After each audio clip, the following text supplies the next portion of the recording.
স্বাগত দীপ্ত সংবাদে আপনাদের সাথে আছে আমি তাওসিয়া ইসলাম। আরও এক বাংলাদেশি বিশ্বের সর্বোচ্চ শৃঙ্গ মাউন্ট এভারেস্ট জয় করেছেন। তিনি চট্টগ্রামের বাবর আলী। এ নিয়ে মোট 5 বাংলাদেশি এভারেস্ট জয় করলেন। আজ স্থানীয় সময় সকাল 8:30টার দিকে এভারেস্টের চূড়ায় পৌঁছান বাবর। বেস ক্যাম্প টিমের বরাতে এ তথ্য নিশ্চিত করেছেন অভিযানের প্রধান সমন্বয়ক ফারহান জামান।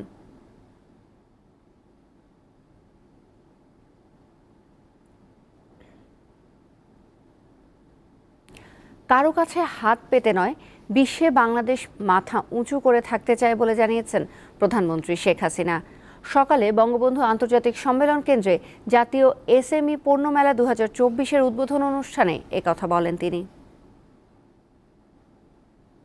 কারো কাছে ভিক্ষা করে বাংলাদেশের মানুষ চলবে না।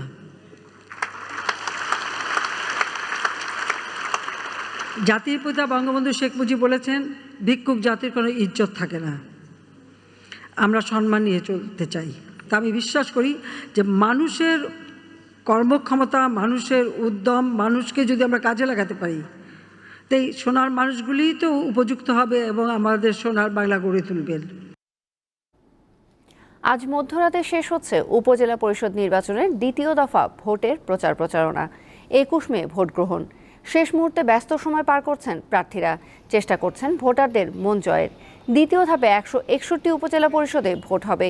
এরই মধ্যে প্রস্তুতি প্রায় শেষ করে এনেছে নির্বাচন কমিশন। 4 ধাপে হচ্ছে ষষ্ঠ উপজেলা পরিষদ নির্বাচন।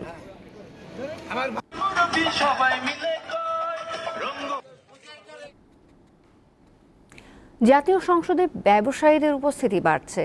বিশ্লেষকরা বলছেন, নিজেদের ব্যবসা বাড়াতেই রাজনীতিতে আসছেন ব্যবসায়ীরা। আর দ্বাদশ সংসদের নতুন সদস্যদের মতে প্রতিকূল পরিবেশে হারিয়ে যেতে বসেছে রাজনীতি। সংসদ সদস্যদের বিরুদ্ধে নানা সময়ে দুর্নীতির অভিযোগ ওঠে। টিআইবির তথ্য অনুযায়ী একাদশ সংসদের ভূমিমন্ত্রী সাইফুজ্জামান চৌধুরীর নিজে ও তার স্ত্রী বিদেশে অন্তত 6টি কোম্পানি পরিচালনা করছেন। তাদের ব্যবসা 2,312 কোটি টাকার, যার উল্লেখ নেই হলফনামায়। এখানেই শেষ নয়। অর্থ ও মানব পাচারের দায়ে বর্তমানে কুয়েতে কারাভোগ করছেন সাবেক সংসদ সদস্য কাজী শহীদুল ইসলাম পাপুল। অভিযোগ আছে, প্রভাব খাটিয়ে স্ত্রীকেও সংরক্ষিত আসনে সংসদ সদস্য বানিয়েছিলেন তিনি। এসবের বাইরে এখন আরেকটি বিষয় আলোচনায় এসেছে। সংসদ সদস্য হওয়ার দৌড়ে এগিয়ে ব্যবসায়ীরা। তার প্রমাণ মিলেছে দ্বাদশ সংসদেই। এই সংসদে ব্যবসায়ীর সংখ্যা দাঁড়িয়েছে শতকরা 67 ভাগে, যা প্রথম সংসদে ছিল মাত্র 18%। বাংলাদেশের যে কোনো নাগরিক যে পেশারই হোক না কেন রাজনীতিতে অংশগ্রহণ করবেন, জনপ্রতিনিধিত্ব অবস্থান অর্জন করবেন, এটা কিন্তু তাদের মৌলিক অধিকারের বিষয়ে কোনো প্রশ্ন থাকার কথা নয়। তো যে বিষয়টা নিয়ে প্রশ্ন উত্থাপিত হচ্ছে সেটা হচ্ছে যে কোনো একটি বিশেষ পেশার ক্ষেত্রে ব্যবসায়ীদের যে আমাদের জনপ্রতিনিধিদের অবস্থানে বিশাল একটা বিকাশ ঘটেছে, সেটা কি সুষ্ঠু রাজনৈতিক প্রক্রিয়ার মাধ্যমে হয়েছে কিনা। নানা প্রতিকূলতা পেরিয়ে সংসদে এসে হতাশ হচ্ছেন নতুনরা। তাদের মতে প্রতিবন্ধকতাগুলো দূর না করা গেলে শুধু রাজনীতি করে সংসদে যাওয়া কঠিন হয়ে যাবে। আদর্শের জায়গাটা তো আর এখন দাম পাচ্ছে না। এখন দেখা যাচ্ছে যে মার্কেটে চলতেছে হচ্ছে গিয়ে তোমার কাছে টাকা আছে কিনা। যেই টাকা নাই, এখন আইনজীবীর কাছে টাকা নাই, তৃণমূল রাজনীতিবিদের কাছে টাকা নাই, তো টাকা যদি না থাকে তা আপনি 5 কোটি 10 কোটি খরচ করবেন কই থেকে। সুতরাং ব্যবসায়ীরা যখন নেতা হয়ে যাবে তখন টাকা যাদের কাছে নাই তারা আর নেতৃত্বে থাকবে না। এটা একদম স্বাভাবিক প্রক্রিয়া। রাজনীতিরে আপনি বানায় রাখছেন নোনা পানি, আর আমাদের মতো মিঠা পানির মাছ দিয়ে এই মাছ তো অল্প অল্প করে কিছুদিন পরে মরে যাবে এমনিতেই। বিশ্লেষকরা বলছেন, দেশে 80-র দশকের আগেও আইন প্রণয়নে রাজনীতিবিদদের দাপট ছিল। তবে বর্তমানে নিজেদের স্বার্থ রক্ষায় সংসদে যাচ্ছেন ব্যবসায়ীরা। বিজনেসম্যানরা যে পলিসিগুলোকে তারা প্রমোট করছেন, তা এটা তাদের গ্রুপ ইন্টারেস্টের স্বার্থেই সেই পলিসিগুলোকে তারা প্রমোট করেন। সেই পলিসিগুলোর উপরে তারা তাদের গ্রিপ ধরে রাখেন, তাদের কর্তৃত্ব ধরে রাখেন। সুশাসনের জন্য নাগরিক সুজনের তথ্য মতে দ্বাদশ জাতীয় সংসদ নির্বাচনে মনোনয়ন চাওয়া 1945 জন প্রার্থীর মধ্যে 1142 জনই ব্যবসায়ী। আসিফ জামান, দীপ্ত সংবাদ, ঢাকা। আমার ভাইয়ের রক্তে রাঙানো 21শে ফেব্রুয়ারি গানের রচয়িতা সাংবাদিক আব্দুল গাফফার চৌধুরীর দ্বিতীয় মৃত্যুবার্ষিকী আজ। এ উপলক্ষে সকালে ঢাকার মিরপুরে বুদ্ধিজীবী কবরস্থানে তার কবরে শ্রদ্ধা জানিয়েছে আব্দুল গাফফার চৌধুরীর স্মৃতি সংসদ। সংগঠনের আহ্বায়ক বিচারপতি AHM শামসুদ্দিন চৌধুরী মানিক ও সদস্য সচিব সৈয়দ সামাদুল হক সহ অনেকে উপস্থিত ছিলেন। 2022 সালের 19 মে লন্ডনে সাংবাদিক আব্দুল গাফফার চৌধুরীর জীবনাবসান হয়।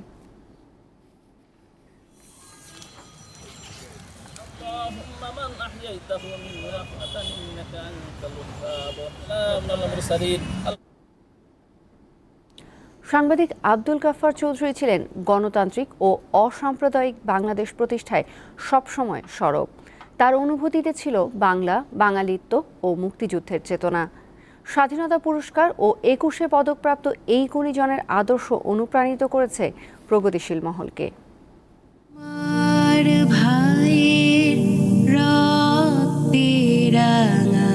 প্রভাত ফেরির এই গান আজীবন প্রতিটি বাঙালিকে মনে করিয়ে দেবে এর রচয়িতা, সাংবাদিক ও কলাম লেখক আব্দুল গাফফার চৌধুরীর নাম।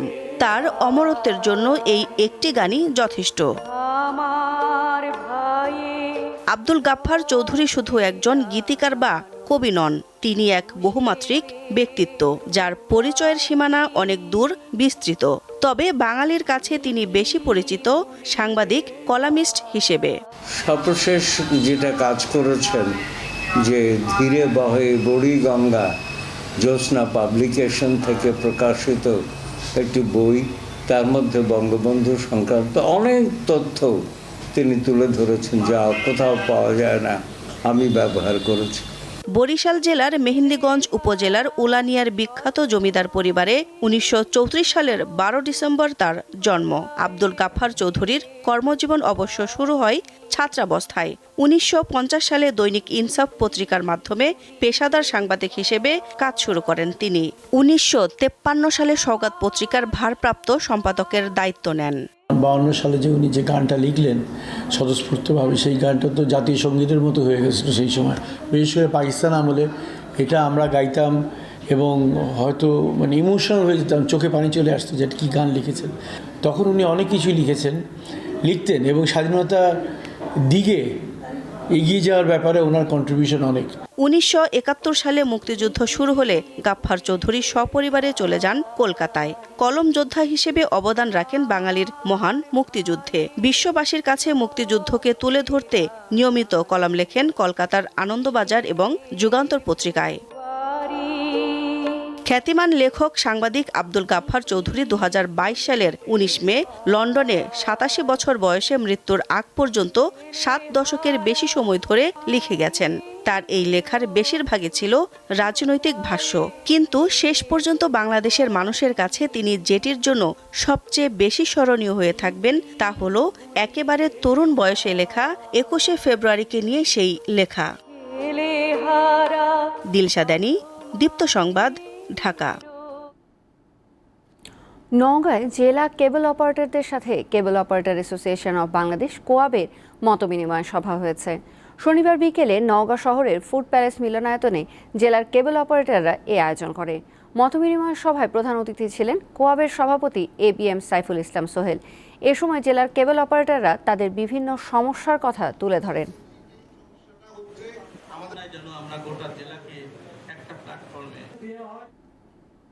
দেশের বাইরের খবর। কিরগিজস্তানের রাজধানী বিশকেকে বিদেশি মেডিকেল শিক্ষার্থীদের উপর হামলার ঘটনায় আতঙ্কে রয়েছেন বাংলাদেশি সহ অন্য দেশের শিক্ষার্থীরা। নিরাপত্তাহীনতা আর অনিশ্চয়তায় দিন কাটছে বাংলাদেশের 800-র মতো মেডিকেল শিক্ষার্থীর। মধ্য এশিয়ার দেশটিতে বাংলাদেশের কোনো দূতাবাস নেই। উজবেকিস্তানের দূতাবাস কিরগিজস্তানের দায়িত্ব পালন করে থাকে।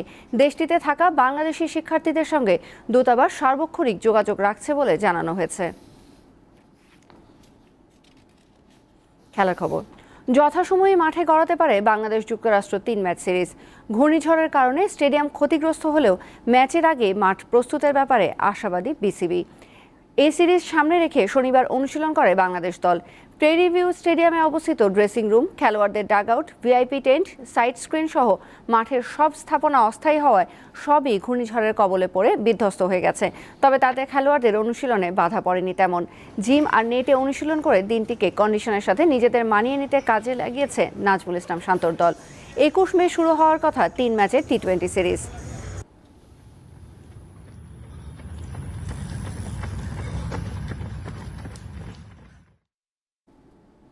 এই ছিল এখনকার মতো। আমাদের পরবর্তী সংবাদ বেলা 3টায় দেখার আমন্ত্রণ রইল। এছাড়াও অনলাইনে আরও নতুন নতুন তথ্য পেতে যুক্ত থাকুন দীপ্ত ডিজিটাল প্ল্যাটফর্মগুলোতে।